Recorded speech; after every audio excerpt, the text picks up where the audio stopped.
আসসালামু আলাইকুম। আজকে আমরা দেখব বক্স জানালা কেন পরিবেশ বান্ধব না। বায়ু এবং লাইট কীভাবে আসতে বাধা দেয় সেটা আমরা দেখব এখন। জানালার পাল্লা দুই দিকে যদি খুলে যায় তাহলে বাতাস ভিতরে ঢুকে এবং ফ্যান সেটা সার্কুলেট করে রুমের ভিতরে চারিদিকে ছড়িয়ে দেয়। তো এখানে দেখেন দেখা যাচ্ছে যে একটা রুমের টপ ভিউ দেওয়া আছে। এটা বাতাস জানালা এক সাইড দিয়ে বাতাস ঢুকছে এবং ফ্যান সেটাকে সার্কুলেট করছে এবং অন্য জানালা অথবা দরজা দিয়ে বাতাসগুলো অন্যদিকে বের হয়ে যাচ্ছে।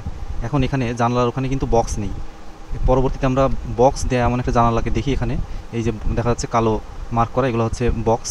তো এখানে বাতাস ঢোকার সময় এই বক্সের বাড়তি অংশে বাতাস বাধা পায়।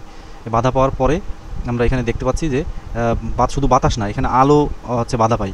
আলো বাধা পায়, বাতাস বাধা পাওয়ার কারণে ঘরের ভিতরে বাতাস খুব বেশি ঢুকতে পারে না, যার কারণে বেরও হয় না বাতাস খুব বেশি। তো ফ্যান যখন বাতাস সার্কুলেট করে তখন কিন্তু ওই বাইরে বাতাস বের না হওয়ার কারণে ঘরের ভিতরে গুমোট ভাব কিংবা গরম বাতাসটা ঘরের ভিতরেই থেকে যায়।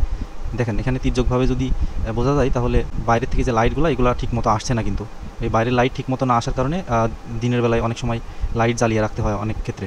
কিন্তু এই ধরনের সমস্যা 2 তলা 3 তলা বিল্ডিং, 3 তলার দিকে 4 তলার দিকে যদি বক্স দেওয়া যায় সেক্ষেত্রে বাতাসের পরিমাণ বেশি থাকলে তেমন সমস্যা নাও হতে পারে। কিন্তু নিচের দিকে যদি 1 তলা 2 তলা বিল্ডিং হয় সেখানে কিন্তু এই বক্স জানালা পরিবেশ বান্ধব না। কারণ কি সেটা আগেই বলেছি, আলো এবং বাতাস ঠিকমতো চলাচল করতে পারে না।